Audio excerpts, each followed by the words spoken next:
मैं आपको वट सावित्री व्रत की पावन कथा सुनाने जा रहा हूँ। शास्त्रों के अनुसार यह व्रत पति के दीर्घायु और पुत्र की कामना एवं धन प्राप्ति के लिए किया जाता है। तो आइए इस कथा का आनंद लेते हैं।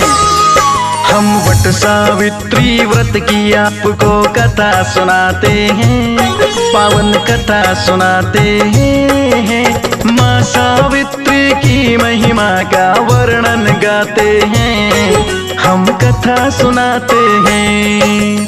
कैसे पति के प्राण बचाए ये बतलाते हैं, हम कथा सुनाते हैं। माँ सावित्री की महिमा का वर्णन गाते हैं, हम कथा सुनाते हैं।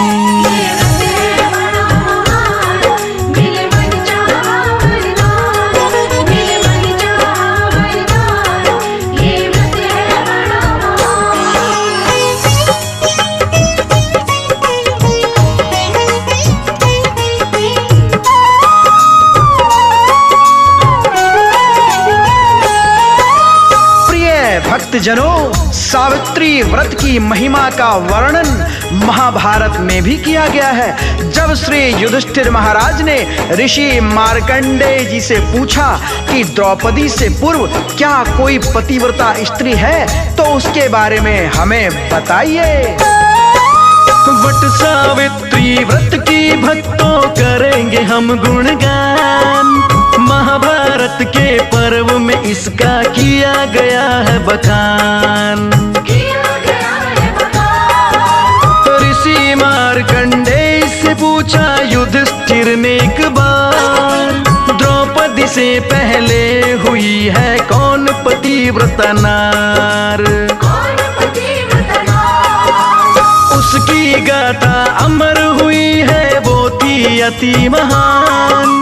उसके आगे हार गए थे यमराज भगवान। बोले मुनि सावित्री हुई थी पतिव्रता नारी, राजा के कुल जन्मी वो थी पतिव्रता भारी।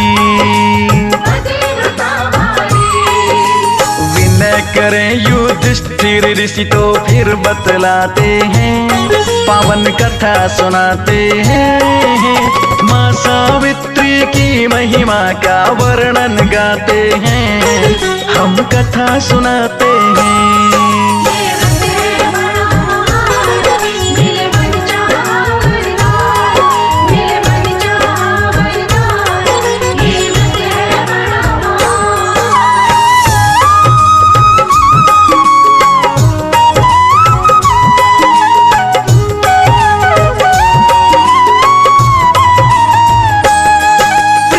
भक्तजनों, सावित्री का जन्म राजा अश्वपति के घर होता है। प्रिय भक्तों, किस प्रकार माँ सावित्री का दर्शन राजा अश्वपति को प्राप्त होता है एवं माँ सावित्री राजा अश्वपति को वर देती हैं, हे राजन, मेरा एक अंश तुम्हारे घर कन्या के रूप में जन्म लेगा। प्राचीन काल की बात है भक्तों, सुनो लगा कर ध्यान। मद्र देश के राजा अश्वपति जिनके नहीं संतान, अश्वपति राजा ने फिर एक महायज्ञ करवाया। वर्ष 18 चला यज्ञ, नित भंडारा करवाया।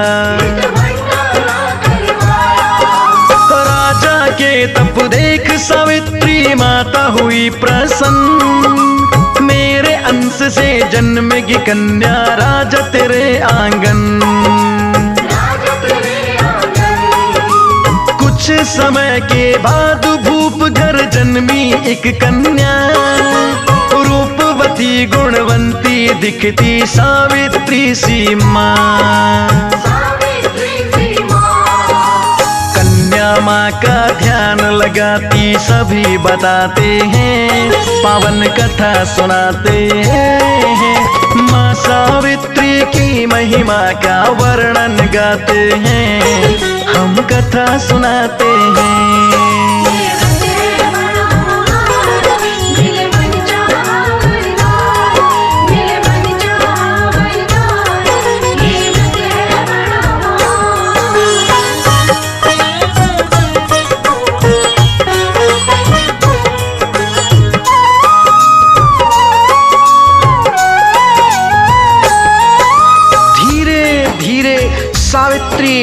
के योग्य हो जाती है। राजा ने पुत्री को विवाह के योग्य देख मंत्रियों के साथ मंत्रणा की और स्वयं अपनी पुत्री को योग्य वर ढूंढने का आदेश दिया। पिता की आज्ञा पाकर सावित्री वर ढूंढने गई तथा जल्द ही वापस आ गई। जब सावित्री सभा में पहुंची, उसने सभा में नारद जी को बैठा देख उन्हें पिताश्री कह पहले प्रणाम किया और यात्रा वृतांत बताने लगी। साल्व देश के दुतुमसेन राजा थे बड़े दयावान, उनके पुत्र को पति चुना है, नाम है सत्यवान। बोल उठे नारद जी फिर तो सुन पुत्री की बात, उचित न निर्णय लिया है तुमने, आएगी काली रात। एक वर्ष के बाद इसी दिन आएगा उसका काल, सुन नारद की बात तो राजा करने लगे मलाल। दूजा वर ढूंढो तुम पुत्री कहते हैं राजन, बोली सावित्री नहीं पिताजी बदले न जाए वचन। विधि का लेखा कर्म से ही सब बदले जाते हैं, वो तो बदले जाते हैं। माँ सावित्री की महिमा का वर्णन गाते हैं, हम कथा सुनाते हैं।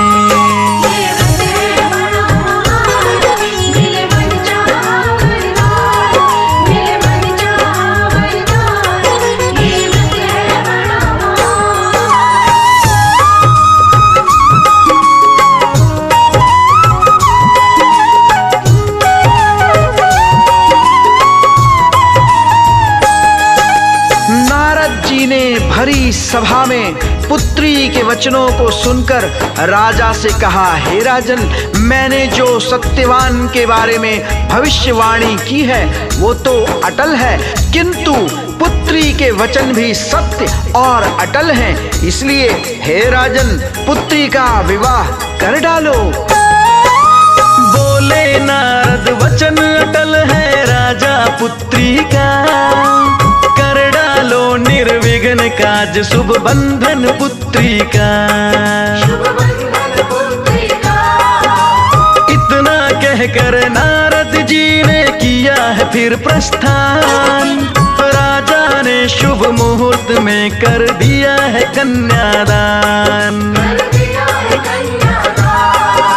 मनवांछित वर पाकर पुत्री हुई थी अति प्रसन्न, किंतु मुनि की बात हृदय में चुभती थी खन खन। सावित्री ने मुनिवर से पहले ही लिया था जान, द्वादशी से चौथे दिन यम हर लेंगे पति के प्राण। सावित्री के 3 दिवस व्रत के हो जाते हैं, पावन कथा सुनाते हैं। माँ सावित्री की महिमा का वर्णन गाते हैं, हम कथा सुनाते हैं।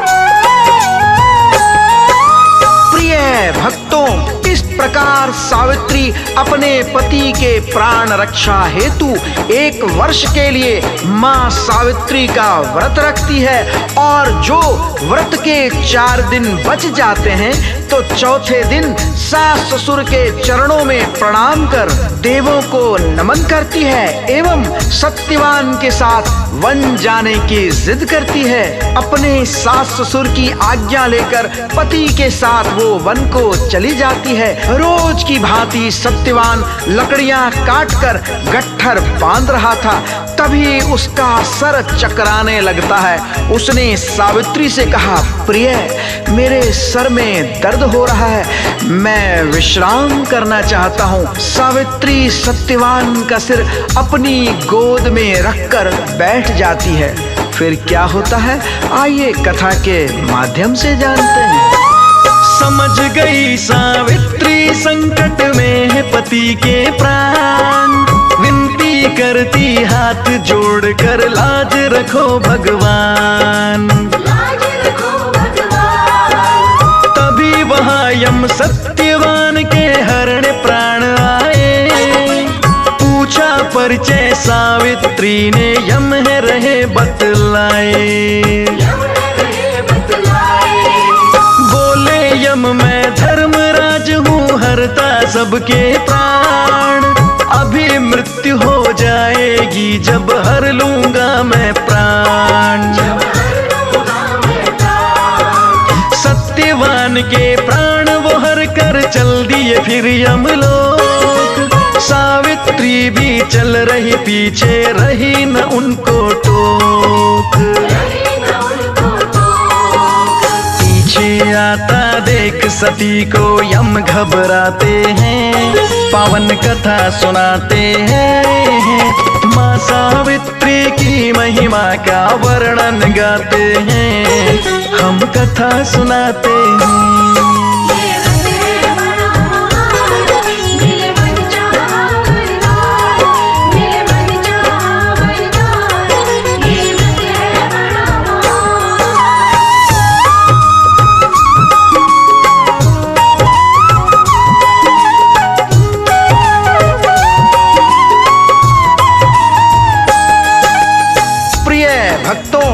सावित्री से यमराज कहते हैं, हे देवी, तुम अपने घर को वापस जाओ। ये मृत्यु लोक है, जिसने जन्म लिया उसकी मृत्यु अवश्य होती है और यही सृष्टि का नियम है। सावित्री से बोले यम, तुम वापस घर जाओ। मेरे साथ ना आ सकती, तुम पीछे ना आओ। सावित्री पति संग में चलने में कैसा खेद, ना कोई शर्म है मुझ में स्वामी, ना ही कोई भेद। बड़े ही सुख से पति संग यमलोक को जाऊंगी, ना कोई चिंता पतिव्रता का धर्म निभाऊंगी। पत्नी का आधार पति और शिष्य का गुरु आधार, मानव का आश्रय धर पत्नी का है पति संसार। सावित्री के वचन को सुनकर यम हर्षाते हैं, वो खुश हो जाते हैं। माँ सावित्री की महिमा का वर्णन गाते हैं, हम कथा सुनाते हैं।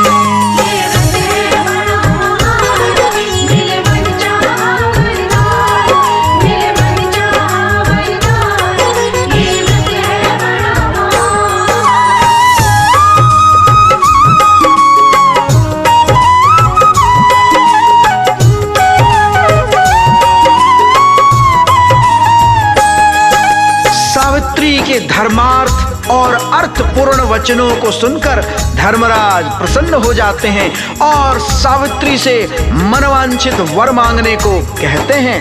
तभी सावित्री कहती है, हे प्राणहर्ता, यदि आप मुझ पर सच में प्रसन्न हैं तो मुझे यह वरदान दीजिए कि मेरे सास ससुर अपने पोते को सोने की कटोरी में और चांदी के चम्मच से दूध भात खाता हुआ देख सकें।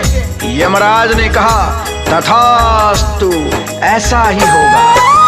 बोले यम, अब वापस तुम अपने घर को जाओ।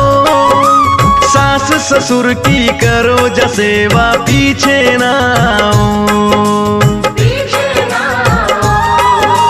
किंतु सावित्री फिर भी यम के पीछे हैं चलती, पीछे आता हुआ देख के बोले क्या है अब मंगती।